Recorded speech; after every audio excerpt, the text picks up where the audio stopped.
नमस्ते फ्रेंड्स, कैसे हैं आप सभी। आपका स्वागत है अपने चैनल टारगेट विद गणेश में।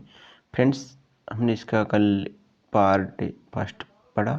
यदि आपने वो नहीं देखा तो उसको भी देख कर आएँ। और आज हम पार्ट इसके 2 को पढ़ेंगे। चलिए फ्रेंड, बिना टाइम वेस्ट के पार्ट 2 को शुरू करते हैं। पिछले अनुभाग को एक बार फिर पढ़ो। यह पता लगाने की कोशिश करो कि राजा क्या करते थे। जनता पूरे समुदाय के लिए 2 शब्दों का इस्तेमाल होता था। एक था जन, जिसका प्रयोग हिंदी व अन्य भाषाओं में आज भी होता है। दूसरा था विष, जिससे वह शब्द निकला है। इस विषय पर तुम अध्याय 5 में विस्तार से पढ़ेंगे। हम अगला अध्याय आएगा 5 में। अभी अध्याय 4 चल रहा है। हमने इसकी एक और वीडियो पहले ही डाल दी है, और ये दूसरी वीडियो है। ऋग्वेद में विष और जनों के नाम मिलते हैं, इसलिए हमें पुरुजन या विष भरतजन या विष यदुजन या विष जैसे उल्लेख मिलते हैं। ऐसे मतलब उल्लेख मिलते हैं। पुरुजन, भरतजन, यदुजन, विष या जनों के नाम मिलते हैं।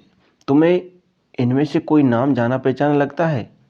हमें इनमें से जाना पहचाना नाम लगता है। जिन लोगों ने इन प्रार्थनाओं की रचना की, वे कभी कभी खुद को आर्य कहते थे तथा अपने विरोधियों को दास या दस्यु कहते थे। दस्यु वे लोग थे जो यज्ञ नहीं करते थे। कौन लोग थे दस्यु? जो यज्ञ नहीं करते थे, वो लोग थे। और शायद दूसरी भाषाएं बोलते थे। बाद के समय में दास स्त्रीलिंग इसका दासी शब्द का मतलब गुलाम हो गया। दास वे स्त्री और पुरुष होते थे जिन्हें युद्ध में बंदी बनाया जाता था। उन्हें उनके मालिक की जायदाद माना जाता था। जो भी काम मालिक चाहते थे उन्हें वह सब करना पड़ता था। पहले जो दास बोलते थे उन्हें, अपने विरोधियों को, वो धीरे धीरे यज्ञ नहीं करते थे। और धीरे धीरे मतलब वे दास शब्द का मतलब गुलाम हो गया। वो उनको अपने गुलामी करने के लिए रखने लग गए थे, और उनसे जो भी काम थे मालिक वो सब काम करवाता था। और वे मना भी नहीं कर सकते थे, क्योंकि उनको वो सजा देते थे खतरनाक वाली। इसलिए जिस युग में उपमहाद्वीप के उत्तर पश्चिम में ऋग्वेद की रचना हो रही थी, उसी समय दूसरी जगहों पर एक तरह का विकास हो रहा था। देखो वहाँ क्या हो रहा था। चलिए आगे। खामोश प्रहरी कहानी महापाषाणों की। अगले पृष्ठ के चित्र को देखें। ये शिलाखंड महापाषाण, बड़ा पाषाण पत्थर नाम से जाने जाते हैं। ये शिलाखंड है ना, महापाषाण, महा यानी बड़ा, पाषाण यानी पत्थर के नाम से जाना जाता है। ये पत्थर दफन करने की जगह पर लोगों द्वारा बड़े करीने से लगाए गए थे। महापाषाण कब्रें बनाने की प्रथा लगभग 3,000 साल पहले शुरू हुई। यह प्रथा दक्षिण भारत, उत्तर पूर्वी भारत और कश्मीर में प्रचलित थी। कुछ महत्वपूर्ण महापाषाण पुरातत्व मानचित्रों में दिखाए गए हैं। कुछ महापाषाण जमीन के ऊपर ही दिख जाते हैं, कुछ महापाषाण जमीन के भीतर भी होते हैं। जैसा कि मैंने आपको बताया, मानचित्र 2 अपने Telegram channel target with Ganesh पर आपको मिल जाएगा। वहाँ पे उसकी फ़ोटो है और सभी की PDF भी आने वाली है। वहाँ पर आप सभी ज्वाइन हो जाएं अपने Telegram channel target with Ganesh पर। और फ्रेंड्स, अपने चैनल को सब्सक्राइब कर लें, लाइक करें, शेयर करें। और डिस्क्रिप्शन में अपने चैनल की लिंक मिल जाएगी। यदि लिंक से ज्वाइन नहीं पाते तो आप डायरेक्ट सर्च भी कर सकते हैं। वहाँ पर टारगेट विद गणेश जाओ, आप पहले ज्वाइन होकर आ जाएँ, फिर देख सकते हैं वीडियो को। चलिए आगे चलते हैं बिना टाइम वेस्ट किए। कई बार पुरातत्वविदों को गोलाकार सजाए हुए पत्थर मिलते हैं, कई बार अकेला खड़ा हुआ पत्थर मिलता है। यही एकमात्र प्रमाण है जो जमीन के नीचे कब्रों को दर्शाता है। कई बार पुरातत्वविदों को गोलाकार सजाए हुए पत्थर मिलते हैं, कई बार अकेला खड़ा हुआ पत्थर मिलता है। यही एकमात्र प्रमाण है जो जमीन के नीचे कब्रों को दर्शाते हैं। देखिए ये कब्र बनी हुई है, इसमें ये इधर गोलाकार पत्थर रखे हुए हैं। और इसमें पहले मतलब जो आदमी मर जाता था उनको दफनाया जाता था। महापाषाणों के निर्माण के लिए लोगों को कई तरह के काम करने पड़ते थे। हमने जो कार्यों की सूची बनाई उन्हें क्रमबद्ध करो। गड्ढे खोदना, शिलाखंडों को ढोकर, शिलाखंड यानी महापाषाण यानी बड़े पत्थरों को ढोकर लाना, बड़े पत्थरों को तराशना और मरे हुए को दफनाना। ऊपर इस तरह के महापाषाण को ताबूत समाधान सिस्टम कहा जाता है। यहाँ दिखाए गए सिस्टम में एक पोर्ट होल बड़ा सुराख है जो शायद पत्थरों से बने हुए कमरे में जाने का रहता है। देखिए इसमें सुराख बना हुआ है, यहाँ आपको दिखाई दे रहा होगा, मैं दिखाता हूँ आपको। ये देखो यहाँ पर एक सुराख बना है, ये सुराख ऊपर की ओर आ रहा है, क्या पता अंदर जाने के लिए होता होगा ये। इन सब कब्रों में कुछ समानताएं हैं।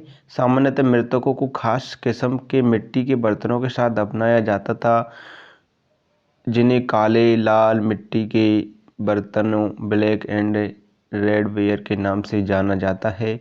इनके साथ ही मिले हैं लोहे के औजार, हथियार, घोड़ों के कंकाल और सामान तथा पत्थर और सोने के गहने। क्या हड़प्पा के शहरों में लोहे का प्रयोग होता था? क्या हड़प्पा के शहरों में लोहे का प्रयोग होता था दोस्तों? महापाषाण कब्रों से मिले लोहे का सामान। महापाषाण कब्रों से बाईं ओर घोड़े के लिए सामान नीचे और बाईं ओर कुल्हाड़ियाँ नीचे कटार। देखिए दोस्तों, महापाषाण कब्रों से मिले लोहे के सामान। देखिए ये लोहे के सामान जो कब्रों से मिले हैं, बाईं ओर घोड़े के लिए सामान और नीचे बाईं ओर कुल्हाड़ियाँ नीचे एक कटार मिली है। दोस्तों आप देख सकते हैं ये सभी।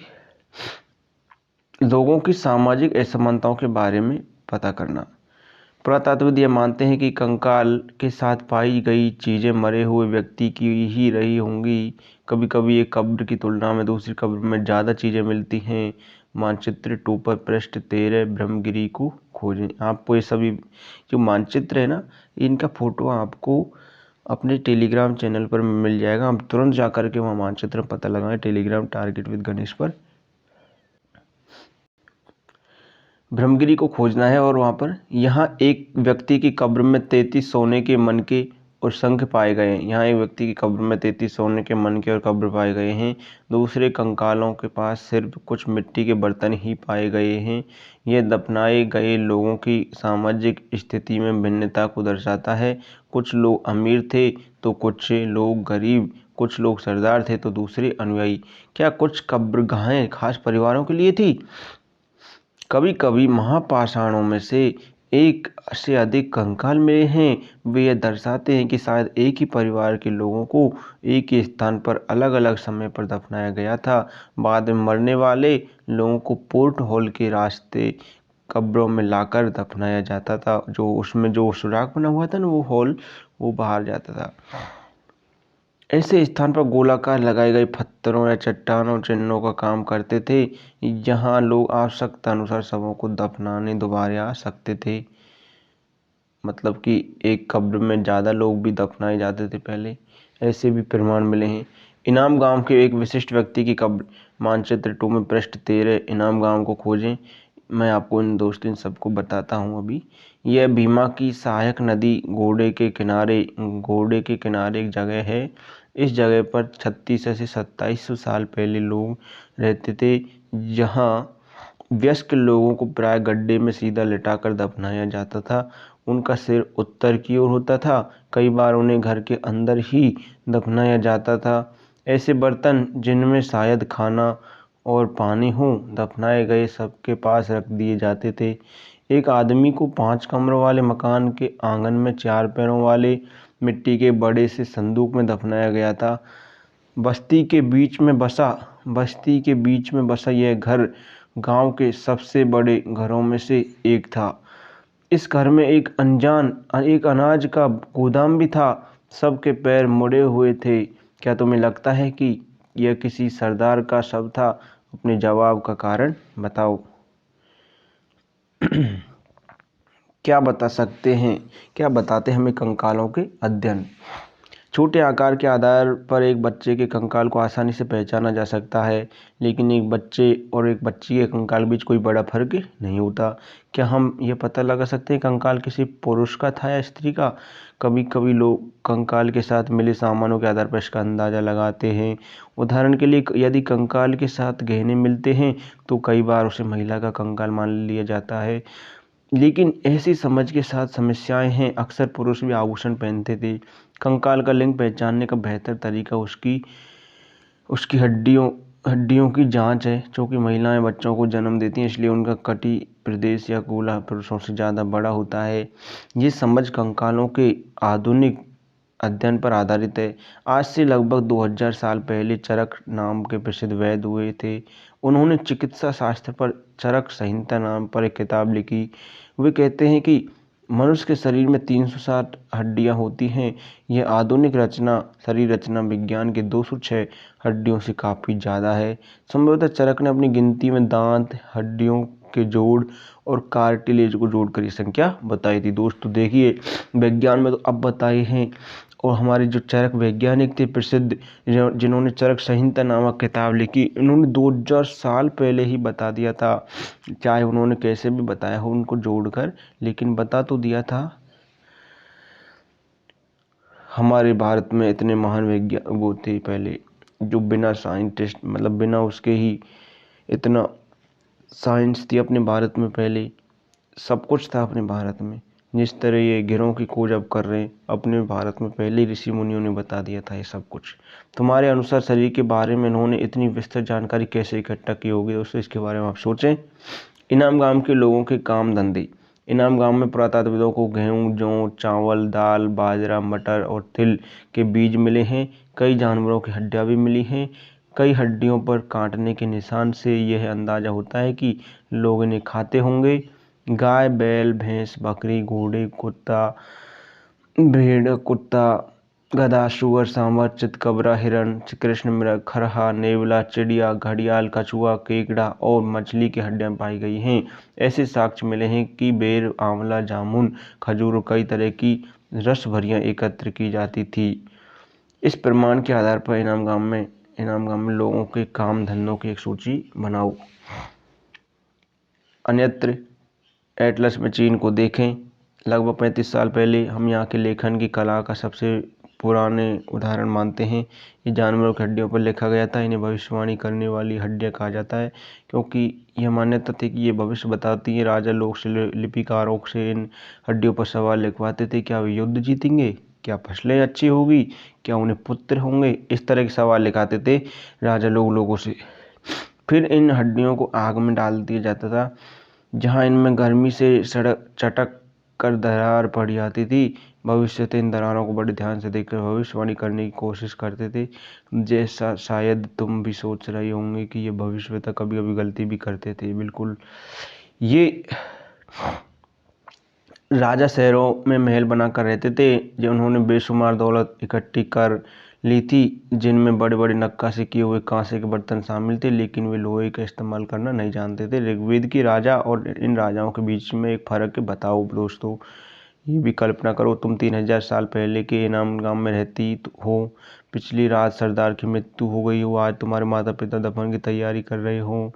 ये बताते हुए सारे दृश्य का वर्णन करो कि अंतिम संस्कार के लिए कैसे भोजन तैयार किया जा रहा है। तुम्हें क्या लगता है खाने में क्या? दोस्तों देखो कितना अच्छा पाठ है, कितनी ये एनसीईआरटी तभी तो कहते हैं पढ़ने की, क्योंकि ये बहुत ही इंपॉर्टेंट है। हमारी सोच को विकसित करती है, हमारे दिमाग को बढ़ाती है, सोचने पर विवश करती हैं। दोस्तों ये प्रश्न है, आप इनको सॉल्व करें।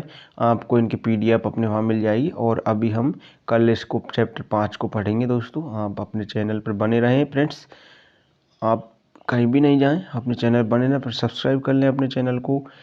हाँ फ्रेंड्स, ये है वो मानचित्र। इसमें देखिए आप इनाम गांव, ये रहा, आपको मैं बताता हूँ इनाम गांव, ये इसमें इनाम गांव है दोस्तों। और आपको इसकी ये, और इसमें देखो ब्रह्मगिरी ये रहा, ये महापाषाणिक पुरा स्थल है। और इनाम गांव जो आरंभिक गांव था वो है। इसके आपको फ़ोटो अपने टेलीग्राम चैनल मिल जाएगी। दोस्तों ज्वाइन कर लें, सब्सक्राइब करें, लाइक करें। Thank you friends, thanks for watching.